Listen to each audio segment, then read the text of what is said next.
Please state your name lang din ha, and affiliation. Salamat! Hello po, Ed Paulo Salting po from the Manila Times. This can be answered po by anyone. With regards po dun sa insurance po, like ilang possible riders or initial count yung makaka-benefit sa possible sa pag-issue po ng insurance and sa drivers pala, sorry, sa drivers. And then how about po yung mga riders na ma-aksidente din po, like will that be applicable din po as well in terms of insurance? Thank you for that question. The idea is yes, we will be insuring non-life and also yung accident. But as to the number of pwedeng ma-insure, we haven't really discussed like a limit kung sino yung ma-i-insure. So that's something that that's an open discussion that we'll have to take with the insurance company na naselect na ni Insurance Commission. Slight follow-up lang po, like parang may parang initial figure po on the number of drivers or wala rin pa po yun? I would think na yung insurance company would want as many business as possible. So siguro as many as they can take. So that again, something that we have to discuss with them if there would be a limit, since this will be a special product of the insurance company. Okay. And then in terms naman of ayuda po, clarification lang naman po. As of this current time po or year to date, ilang drivers na po? Tama po ba? Around 95,000 drivers na po yung naka-benefit na? 95,000 riders, yes. Okay. Yun lang po. Thank you. Thank you. Next! May additional Dag, no? Last year, baka hindi masyado na-pick up ng mga tao yan. Last year po, yung industriya ng padala, siguro mga 80% colorum yan. Alam niyo yan, di ba? 80% colorum. So, nung nag-usap-usap po kami with Pimedes, yan, si Yusek Faye, tsaka si Director Carlo, dapat ayusin natin. So, nagkampanya po sila ng amnesty para mag-register lahat. Ngayon, nasa 200 plus na. 211 na yung registered. Dati, mga 20 lang nata. 46. So, talagang halos 90% or 80% yung unregistered. Ngayon po, kaya maganda yung sinabi nga ni Director Carlo, for transportation workers, ito yung Pimedes yung may pinakamaraming na-dispose. Dahil, nung nabigay yung database kay DSWD, madali na. Kasi hindi colorum yung mga kumpanya, tapos yung mga kumpanya nagbigay sa amin ng mga registered list. So sa akin, doon sa mga partner po natin sa mga courier provider, salamat po at nagtiwala kayo doon sa initiative na magkaroon ng amnesty, matanggal po yung colorum at nakapag-register po kayo. So nakita niyo naman yung advantage, di ba? Advantage niyan pagdating nito mga ganitong, hindi naman natin na-anticipate tong initiative na to na ayuda pero pag maganda yung database natin ng mga riders, maganda yung database natin ng mga companies, maraming tulong ng gobyerno na madaling na bibigay. So isa yan. Second, pag maganda na dahil maganda yung database natin ng mga riders, madali nang pumayag si Insurance Commission, nakausapin yung mga insurance companies na mag-extend ng insurance to the riders. Second, sa mga protection po ng publiko, kaya po kami nagka-quarterly business review, sinasabi po namin sa kanila, oy, ex-company, eto yung mga reklamo sa'yo, ayusin nyo yan. And in fairness to our partners also, makikita nyo yung mga improvement nila sa service nila. Talagang proactive na po sila ngayon. So, congratulations to the courier companies po sa pakikipagtulungan nyo sa amin.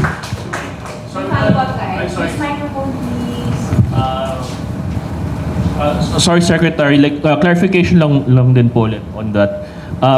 With regards po 211 po yung may na-mention kayo or 246, so ano po ba yun? Like companies that registered po ba? Or Companies. Companies that registered. So those companies hindi previously registered, to clarify previously. Yeah, maraming previously hindi registered. So Oo. ilan na lang po like yung natitira? Pangalanan, yung hindi pa registered. Ay, wag. Hindi, ilan na lang po or handful na lang po ba natitira or marami pa? We did a market scoping here in the NCR. Lumalabas na less than 10 na lang din. Kasi yung iba doon, talagang nagkikater lang sa specific clients. The whole point of having a regulation is because they cater to the general public eh. 'Di ba? Yun naman yung role ng government, it's to safeguard the rights of the general public. There are PMEDES companies that may cater to a specific clientele lang. And those, they don't really need to register. But then, if they have an aspect of their business that caters to public interest, yun yung kailangan nating habulin. Yun yung ano, 'di ba? Yun naman yung role ng government eh, is to safeguard the public. So there are those companies that may specific lang na ano, na clientele, and they still are willing to register with the DICT kasi nga they saw the benefits, so to speak, na nababantayan ng gobyerno yung mga clientele nila, and at the same time pagdating sa mga ganitong yun na nga, yeah, we have this crisis and sila yung nakikita namin on the ground na okay, you are the registered ones, kaya yung mga contact namin for, you know, for example, for the riders list. It's really for their benefit din, for them to register with the DICT. Yun lamang po. Baka kasi may magtanong din dyan, bakit nakikialaman DICT sa mandato ng mga motorcycle delivery? Classified din sila na digital and digital related workers. Kasi may app sila eh. And yung pinagkukunan nila ng produkto galing sa online store. Yung pinagdi-deliveran nila, umu-order sa online store. So kami, para end-to-end na maayos yung kalakaran, do sa, kasi rine-regulate din namin together with DTI, yung mga nabebenta sa online store. So pag nakalusot yan dyan, mahuhuli namin do sa delivery naman. So that whole value chain allows people to order online na darating sa bahay nila ng matiwasay. Kaya yung buong supply chain na yan is an e-commerce supply chain. And that's why we had to make it better. Para fluid ka eh. Nag-order ka online, hindi naman darating sa'yo na maayos yung produkto. Eh, di, sayang lang din yung online store, di ba? Thank you, and thank you, Sec. Next, Doc from ABS-CBN. Hi, Sec. Job Manahan from ABS-CBN. Just a clarification, like na-mention nyo naman na kanina, yung PMEDES, pwede bang pa-discuss lang ng onte kasi bagong concept to sa akin eh. Like first time ko siya narinig. And at the same time, like how is it different dun sa pagkuha naman ng ayuda ng iba pang mga transport workers sa DSWD para lang ma-delineate lang natin kung Okay. anong differences. Thank you for that question, and it's a very good opportunity to explain again. So PMEDES stands for Private Express and Messenger Delivery Service. They are the firms or the companies that cater to the last mile. So this is different from freight forwarding. So ito po, ibig sabihin last mile, diretso dun sa end user. So kapag nag-order ka ng online sa kahit anong platform, the delivery service that registers with the DICT is the one who picks up the parcel and they deliver to the customer. So that's last mile delivery. So yun po yung PMEDES. As compared or contrasted to the other sectors in transportation, TNCs, TNVS, this is a ferry of parcel. So that's the very big difference. Yung TNCs, TNVS, ferry of passenger, that's a whole different level of diligence in handling people. So dito sa parcel, diligence of a good father of a family, pero at the same time, yun nga po, again, last mile delivery po siya ng mga parcel. Yun po, PMEDES Private Express and Messenger Delivery Service po. Yun po yun. And the PEMAP is the association, so yung mga PMEDES firms po, you can register with the PEMAP. It will streamline the communication between the DICT and the industry of PMEDES firms. When we have one industry to talk, when we have one body representing the industry to talk to. So yun lang po, shameless plug. Sorry, sir. Anong mga firms yung mga involved dito? So, so you have Grab Express, You have Joyride, you have Angkas Padala, Lala Move, Delivery Hero, JNT Express, Tok, JRS, LBC. So, yung mga naunang mga PMEDES firms yan, JRS, sila yung may mga physical brick and mortar stores po, yung mga nauna po dito sa atin sa Pilipinas. And then, yun po yung mga karaniwang mga companies. Hindi mo naman minention yung mga nandito. Ah, Ano ba? Okay. Sorry. Si Madam Alma nandito na ba? Yan. Hi, ma'am. From Go21. From yes. Go21 po. And she's the president of PEMAP. Ayan, Ma'am si Alma Attorney Diaz. Artiaga from LBC. And then, asa na ba? Si Lawrence from Flash Express. Sky, ito yung mga nandito ngayon, sila yung most improved, by the way. Yes. Mga awardees. Dahil most improved sila sa mga pag-resolve ng mga complaints. Ganyan. Si Attorney Sky, JNT Express, Mo Tuason, GoGo Express, Carlito Diamante, ICS Corp, and of course, our favorite. Hindi man favorite. dahil lang may problema, the joke. Si Adrian, walang problema. Si Lala Move, ayan. Solve na kasi nga most improved. Oh.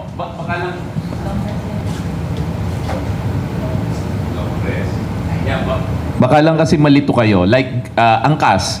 Meron siyang angkas na ride-hailing, two-wheel at saka four-wheel. Meron na rin si angkas. Meron din siyang angkas delivery. Oo. So may mga ganon. May mga brands na they do both riding public at saka parcel. Tapos meron naman na pure parcel tulad ng, ano ba ang pure? Ninja Van.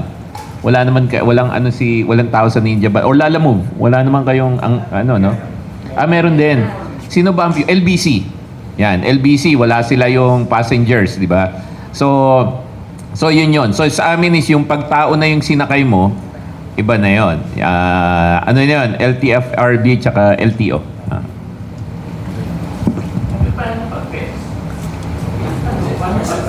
Parcel yun. Okay. Good job, Ray. May follow-up lang ako, Secretary. Baka lang na-miss ko, magkano yung possible na makuha nila na ayuda? Tama ba? How much yung range ng ayuda na pwede nila makuha sa DSWD? So based on the previous payouts, I believe it's still 5,000 per rider. Yes. Okay. Ma'am, pwede kami mag-other topics? Roblox. Sige. Okay. Just to... There is the cash relief assistance from the DSWD, which is based on the previous payouts, it's 5,000. And then I think there is still a DOTR subsidy. I'm not sure kung how much yung sa DOTR. I'm just basing it kasi nga in the immediate future, next week, April 17 to 19, it's still the DSWD cash relief assistance is being distributed and it's 5,000. So yun po. Siguro, update ko kayo. Kahapon kasi nagkaroon ng meeting with the President yung ano pa yung mga pwedeng ibigay do sa transportation sector. Tapos after that meeting, nagkaroon kami ng meeting in the ES office to thresh out the details. So hindi na natin pangungunahan yung announcement, pero ang point dyan is may parating pa na additional na tulong. Hindi lang sa PMEDES but sa mga jeepney drivers, tricycle, etc. Inaayos lang po natin yung sistema para pag na-deliver siya, maayos. Parang yung sa PMEDES yung nangyari nung kami, shout out nga to Mayor Bina nandun kami dun sa delivery dun sa kailan yun? 2 weeks ago ata. Payout. Walang pila. Meaning, nung pagpasok ng driver, nabayaran ka agad, tuloy-tuloy. So, credit also to DSWD kasi they were really on top of the payout situation. Nandun din mismo si SecRec. So, yun yung gusto natin. Pag na-execute natin yung payout, hindi ba pipila ng matagal at saka hindi magkakaroon ng confusion in the payout. So may mga parating pang tulong, inaayos lang natin yung sistema. Don't wait lang sa Roblox. We had si President May long press po. Good morning, everyone. Thank you, Attorney Murcia, for mentioning about PEMAP. So I'm Alma Rias. I represent the Private Express and Messengerial Association of the Philippines. So my question is, you have already given the direct support to the riders. What are your plans naman for companies who are shouldering the fuel allowance, no? Like, I would say 90% of our members are providing the fuel allowance to our riders. So my question is, do you have any plans of also giving subsidy, no, for companies providing the fuel allowance? Thank you. So we're talking about the fuel subsidy. No, so the fuel subsidy is a program that has been existing for a while now, I think. So for how many years already? Let's wait for the DOTR, because it's the DOTR who's in charge of that. They actually have the budget for that. And they are the ones who program the rollout. Now, for the part of the ICT, what we do is we provide the list. We provide the list of and we're very on point with that, I think. We're always in communication with you guys in terms of making sure na kompleto lahat. So yun naman, na-submit na natin yun. Actually, last year pa, nakipag-usap na tayo sa DOTR to ensure this. It went so far as to planning already that the transfer will be through digital means. So let's, again, wag nating pangunahan. Siyempre kasi may plano rin si DOTR. But again, the DICT has already submitted the full list of riders to the DOTR.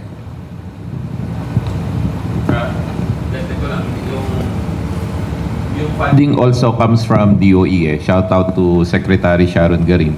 So, kung ang tanong, meron bang pinaplano? Meron. We can't announce it now. There are other agencies that we need to coordinate with, but definitely Director Carlo will coordinate with you guys on the details. Kasi sometimes maganda yung tulong na ibibigay namin, yun yung talagang hinihingi nyo, di ba? So we'll do a consultation on that one. Thank you. Thank you, ma'am. Sige po. Job, simula? Okay. Other topics lang, Sec, regarding dun sa Roblox, kasi di ba kahapon may announcement. Very, very short lang. May announcement kahapon na hindi na ibaban yung Roblox. And then we know that most of the users, puro bata talaga. How do we ensure yung protection ng mga batang yon? And at the same time, ano ba yung mga napag-usapan dun sa meeting?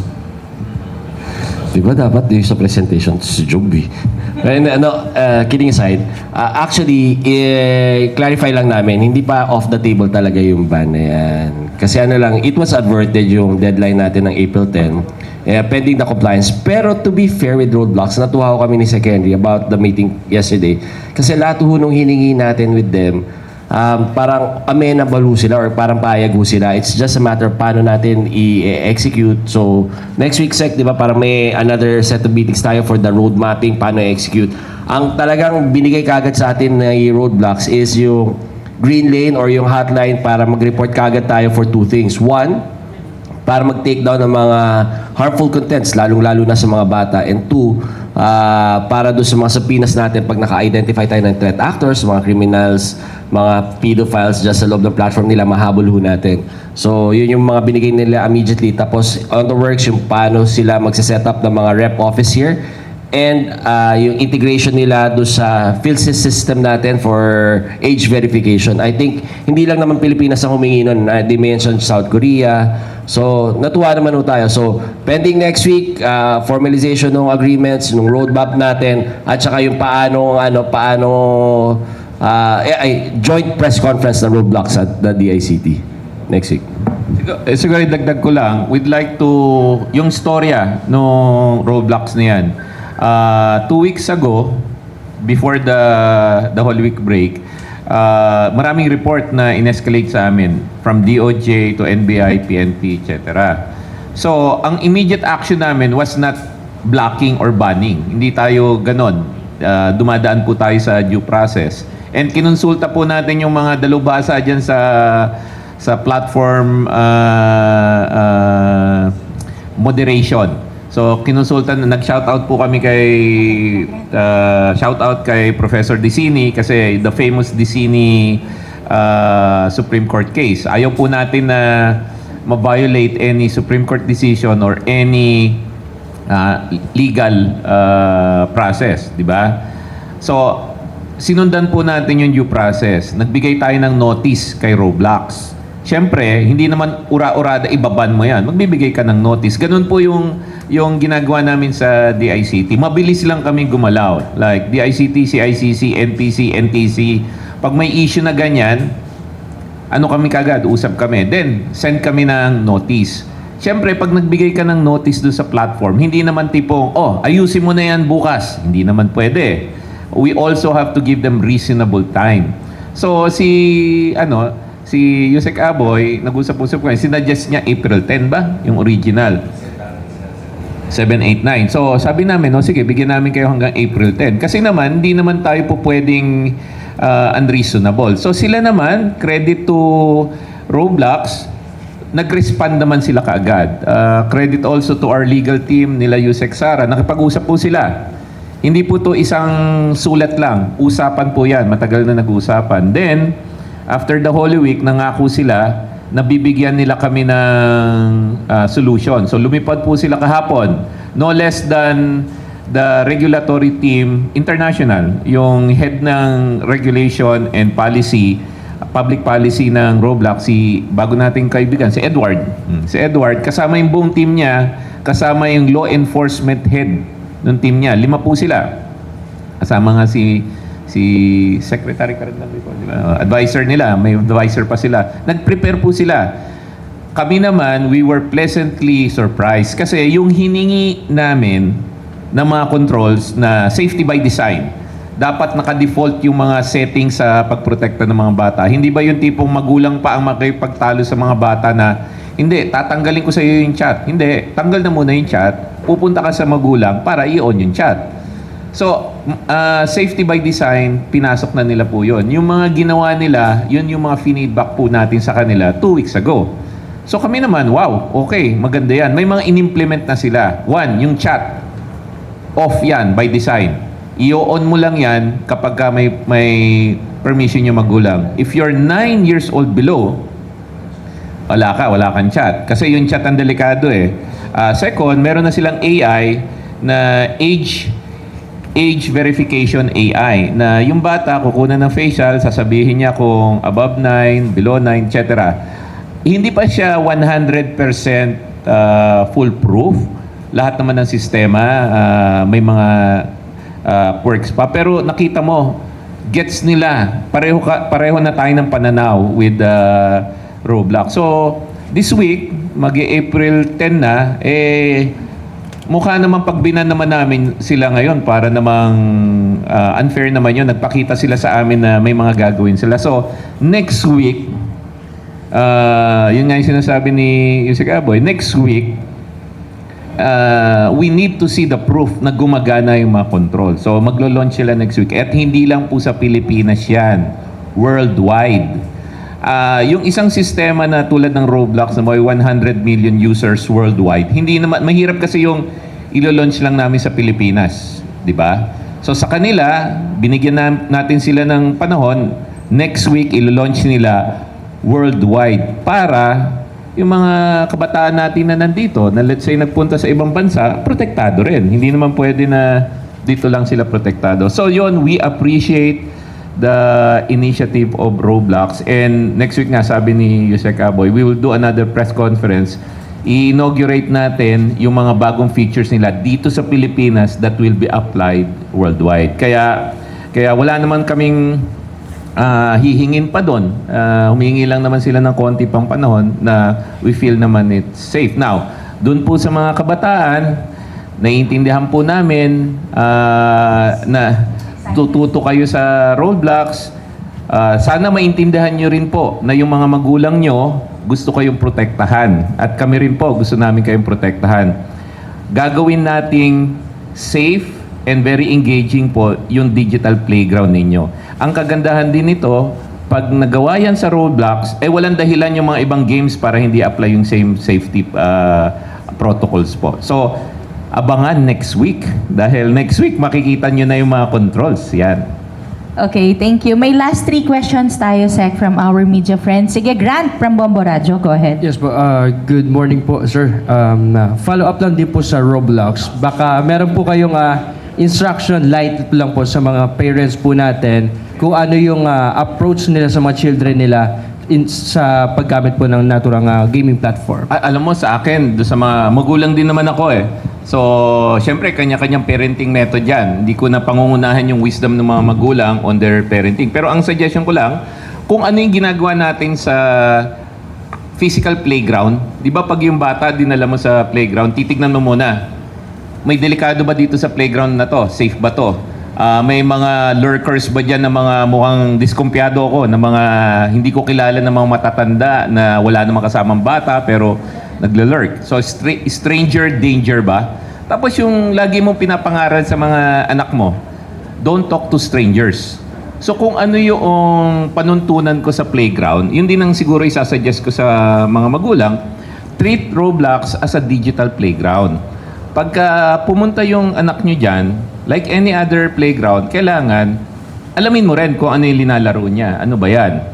Alamin mo rin kung ano yung mga safety features dyan. Like hindi ko dadalhin yung anak ko sa isang playground na maraming pako, o baka mapako siya, or may swing na medyo sira-sira. So, i-assess din natin. And sa akin, engage nyo rin yung mga anak nyo sa Roblox.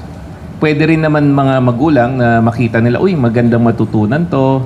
Eto medyo delikado. Alam ko may mga magulang na tulad ko, press for time, di ba? Pagdating sa bahay, minsan, ako, guilty rin po ako dyan. Bibigay ko na lang yung iPad sa bata.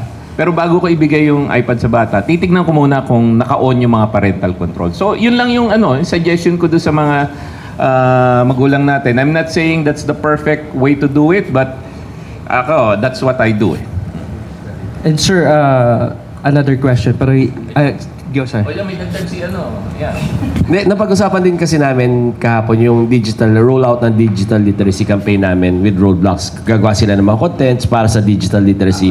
Para alam natin paano gamitin yung parental control features within the game ng mas simple, mas kaaya-aya do sa, or mas maiintindihan ng mga magulang. I agree with Sec, it's a shared responsibility.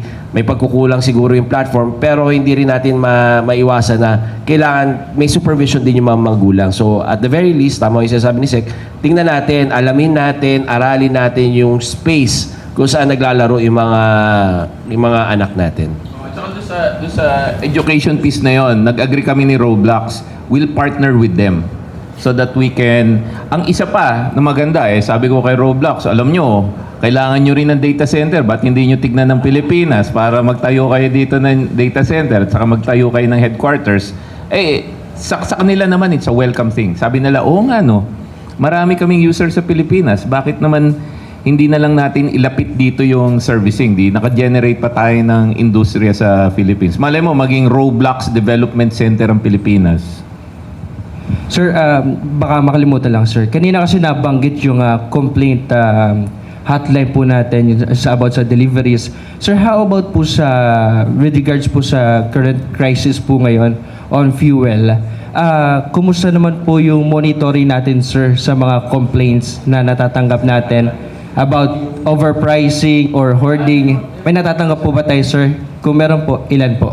Actually, doon sa eGov app, nandun yun. Pag pumunta ka sa eGov app, meron kang bantay ng mga gasolinahan. Okay. Kung halimbawa, ayaw mo naman sa eGov app, for some reason, nasa computer ka or somewhere, pwede rin sa 1326 at dict.gov.ph. Suggestion ko, doon sa 1326.gov.ph, kunan nyo ng picture yung gasolinahan, kunan nyo ng picture yung price, padala nyo sa 1326 at dict.gov.ph. That is our common action center for everything. Yung AI tested na yan, sasabihin ni AI, eto fuel issue, eto fake news issue, eto signal issue, na ni AI yan. But it's in the eGov app also.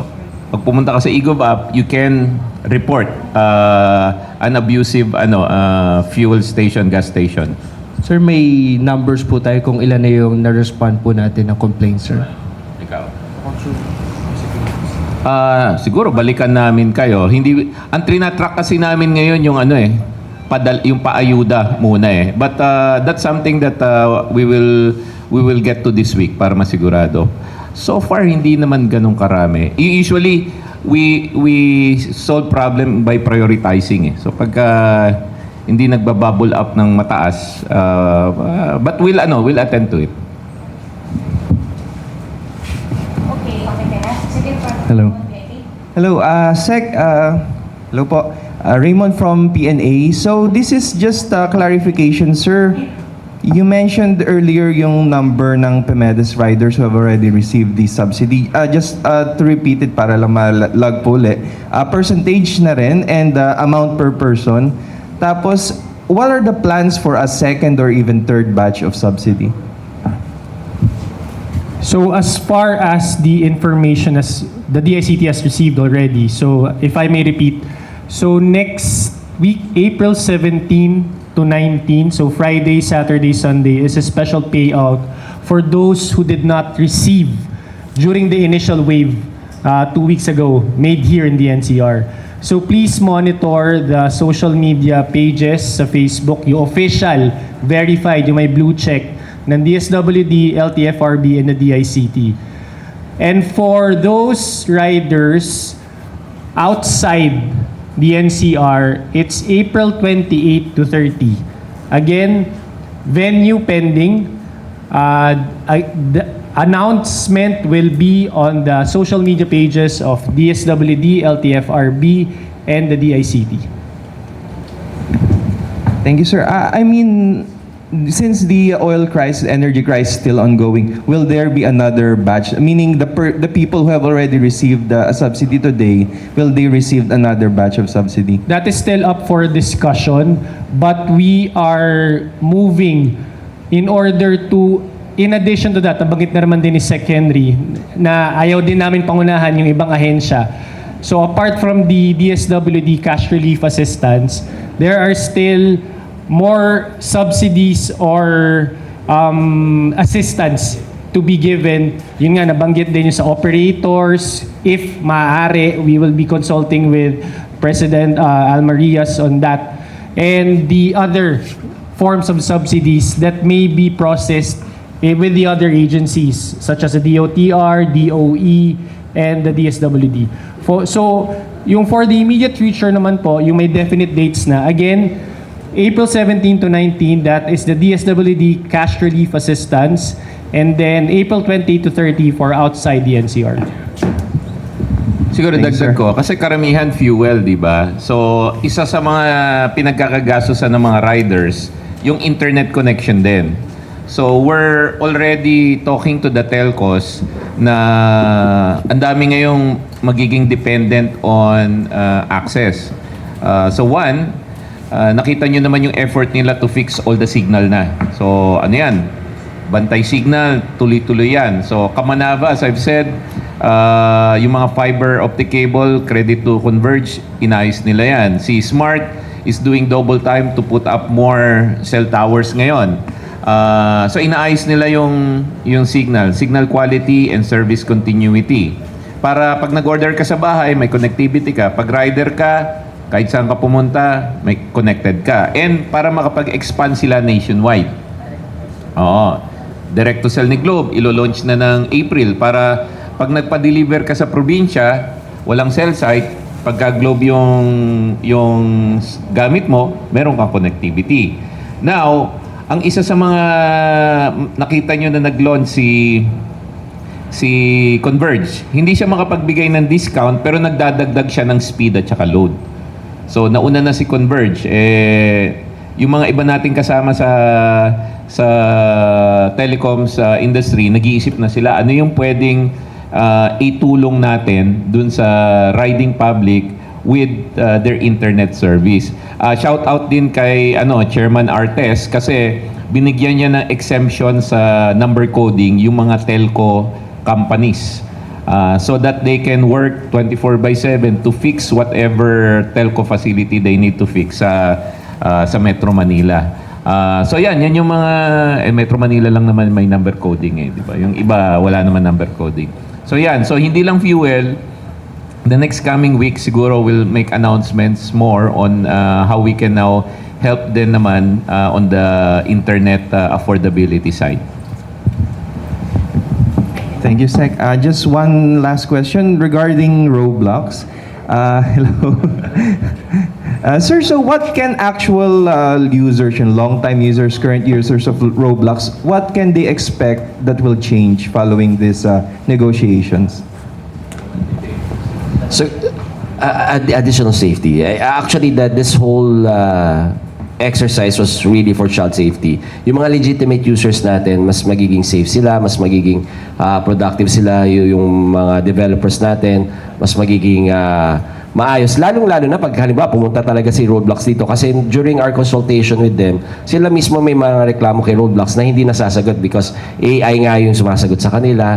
So I think it's a welcome change also for the legitimate users. So lahat to napapagaila yung ginawa nating exercise lahat to towards child safety. Pero yung residual effect siguro mapapaganda rin yung user experience ng mga legitimate users natin. May isa kami natutunan kay Roblox eh. Yung demographics ng users nila, tumatanda na rin. So, 6 years old, to ngayon umaabot ng 24. Yung mga 24, 25 na yan, nagiging mga magulang din yan. So, yung mga lumaki sa Roblox, nagkakaroon na rin ng anak. So, they want to protect that generational progression. And over time, napansin nila, Roblox is such a huge platform now na eventually magkakaroon siya ng mga mature games talaga. Yung mga 24, 25. Ayaw din nilang mawala yung ganun demographic. So, isa sa mga pinag-uusapan nila, dapat may rating yung mga content. Parental guidance, restricted, for children. So, maganda naman na during the conversation and the dialogue that we've had with them, alam nyo, eto lang yung yung natutunan ko talaga in about a year. Basta makipag-usap lang tayo. Unahan natin yung pakipag-usap, tapos may masosolve tayo. Kasi minsan, mahirap yung uunahan natin ng panghusga eh. O, mali ka, hindi na pwede yan. Hindi. Usapin muna natin. Alam mo, may problema kami. Ano ba yung pwede natin gawin pareho para maayos yan? So far, when we do that approach, we reach out across the table, usap tayo, ay may nasosolve naman tayo. Okay, thank you. Okay na na rin. Okay, last 2 question tayo. Sige, from Net25, PJ, and then si Job ulit. Sir, TJ Mendoza from Net25. Are we also looking dun sa mga iba pa pong gaming platform na may same features with Roblox? Kasi nabanggit ninyo kanina na yung mga pwedeng matuto dun sa mga pre-present sa inyo ng Roblox. Meron na po bang mga ganong pag-susuri sa inyo pong mga ahensya po? Tama, tinitingnan natin. Talaga ang nag-prompt lang sa atin nito na tingnan for us to take a hard look at Roblox is yung nangyaring incident na may 7 nahuli tayong mga kabataan that were about to commit mass shootings, mga school shootings. Pinagbigay alam sa atin. So we took a hard look at Roblox.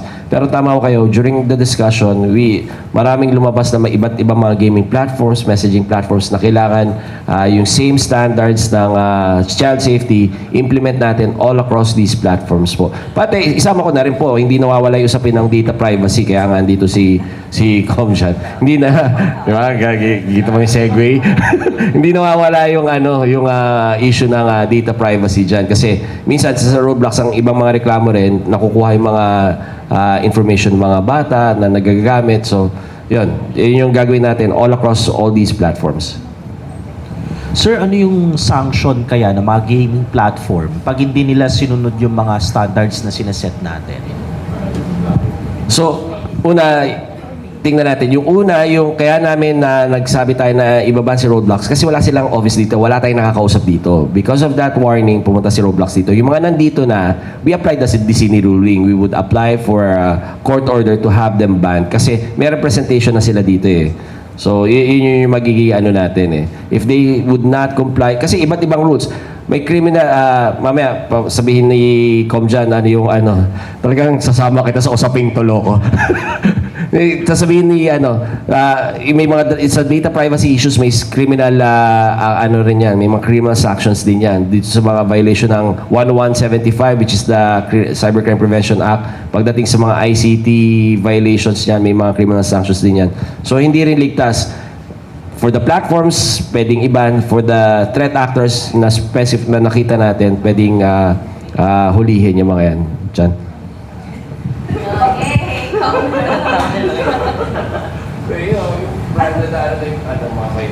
No, pero yun, so part of what we do as a NPC kasi is of course to protect yung personal information of individuals, especially more vulnerable natin na data subjects, which are children.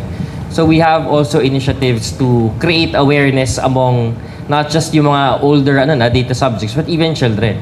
I'm not even sure if premature to say this, but we're actually in discussions with DepEd on how we can provide informational videos that are age appropriate to students directly, especially yung mga, kung bata ka, yung mga games, how to protect yourself online. For those na nasa teenage na, medyo high school na, social media usage. So part of our mandate is awareness really in education. How to protect themselves. It's not just really regulating yung mga PICs, yung mga mga platforms, but also awareness on the users themselves. Last na lang sir sa akin, ano yung mga nilatag nilang mga enhanced safeguards sa inyo sir? Pwede ba nating i-elaborate yun sir? Ayun, yung nabanggit ko kanina, yung philosophy nga na safety by design. Kasi ang problema nila, pag bata ka, pumunta ka doon sa platform, naka-on ka agad yung chat, tapos naka-on ka agad yung buy and sell mo ng Robux. Tapos ang gagawin ng bata, magagalit siya sa nanay niya or sa magulang niya pagka in-off, di ba? Doon nga nagkakaroon ng mga sexual predators sa chat. So ang ginawa ngayon ni Robux, which is what we requested 2 weeks ago, i-default nyo na off muna. Yung mga delikado na bagay, off nyo muna. Para yung bata ngayon magpapaalam sa magulang. Pwede po bang i-on yung chat? Yung magulang, sasabihin niya, teka, bata ka pa masyado. Para hindi ba nasa defensive yung mga magulang. So yun, malaking bagay yun. Yung philosophy ba na tinatanggap nila na tinatanggap nila na may harm na pwede mangyari. And second, tinatanggap nila na dapat ang default dyan, safety muna. Yun nga, yung isa na kung tama yung pagkakaalala ko, kapag 9 years old below, wala nang tanong-tanong yan. Wala nang chat yan. Kasi yung chat yung delikado, yan yung lilipat sila ng ibang usapan, di na ma-monitor. Second, yung inassure nila kami, yung text-based analysis nila, yung content-based analysis nila na AI, nandun na. So malalaman nila kung yung usapan dun sa bata, delikado siya, i-flag nila kaagad yun. Tapos may tinatawag silang ICAR, International Children, parang Safety Standards. They will adhere to ICAR. Yun, tapos next week, para may second pa tayo, next week, ilo-launch nila yung specific new features. And this is a worldwide launch. Sinabi namin sa kanila, okay, we will have a joint press release with them next week. Tapos, eto na yung mga detailed features. Ano yun? Substantially mababawasan yung risk sa mga bata once they launch it next week. Okay. So last question na daw po ito, may ihabol lang si Joe. Go, Joe. Hi, Secretary. Regarding naman to dun sa fake news. Like yung pagkalat ng fake news ngayon. Kasi kahapon nag-file na ng case si Secretary Dave Gomez. Ano yung efforts naman on DICT's part para matulungan yung sa fake news? Kasi kung papansin natin, trolls talaga yung nagpapatakbo nito Sa likod, may mga comments, may mga separate na posts regarding sa health ni President and at the same time yung energy crisis. Alam mo, nakikiusap tayo dun sa mga troll tsaka mga nagpapatakbo ng troll. Wag na po during this time, marami na po tayong problema. Dahil wag na nating idagdag. Mas gugustuhin po namin na nasa gobyerno, yung energy namin is focused on administering the ayuda as effectively as possible. Yung mga kababayan natin na OFW na maghanap ng trabaho, mas gusto namin nakatutok doon. Kasi marami po kaming oras na nasasayang kapag habol kami ng habol ng troll Lalo na kung fake news. So, doon sa public po, may mga panuntunan naman na ma-verify na fake news po siya. Pagka wala siya nung blue mark sa Facebook or another trust mark in other platforms, huwag niyo nang pakinggan. Sa akin din, alam nyo, minsan sa panahon na ganito,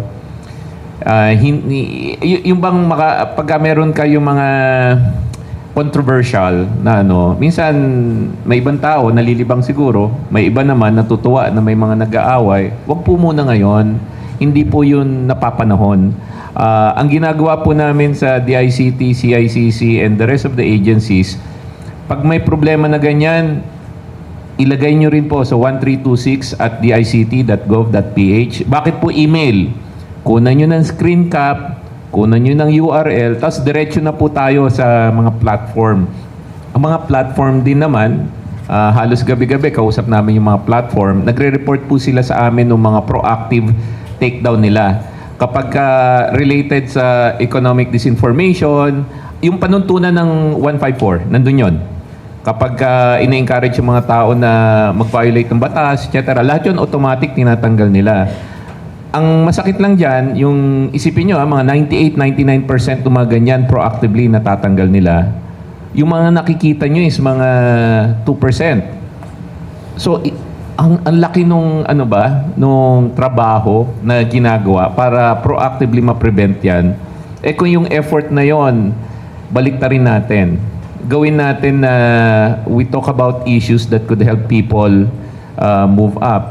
Mag-isip tayo ng mga paraan para mabigyan ng trabaho yung mga kababayan natin. Mag-isip tayo ng paraan para magamit yung digital para umokay yung day-to-day lives natin. So, marami po.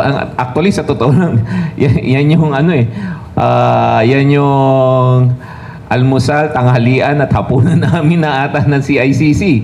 98% po proactively natatanggal. Yung nakikita nyo na 2% parang viral siya. So you could just imagine how much work it takes away from what we can do for the public, di ba?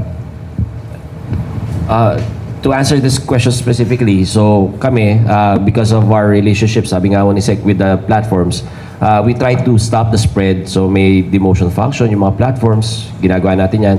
And specifically, pag halimbawa magpa-file na ng kaso, we aid other agencies, yung mga, especially yung mga law enforcement agencies natin, with the evidences, kasi nagpapa-data preservation tayo ng mga evidence. Kahit burahin yung huya mga yan, napapreserve na namin yung data niya, napapreserve na namin yung metadata niyan, magagamit na namin sa korte yan. So, sa mga kababayan naman natin na nag-spread ng fake news, may batas naman against these kinds of activities.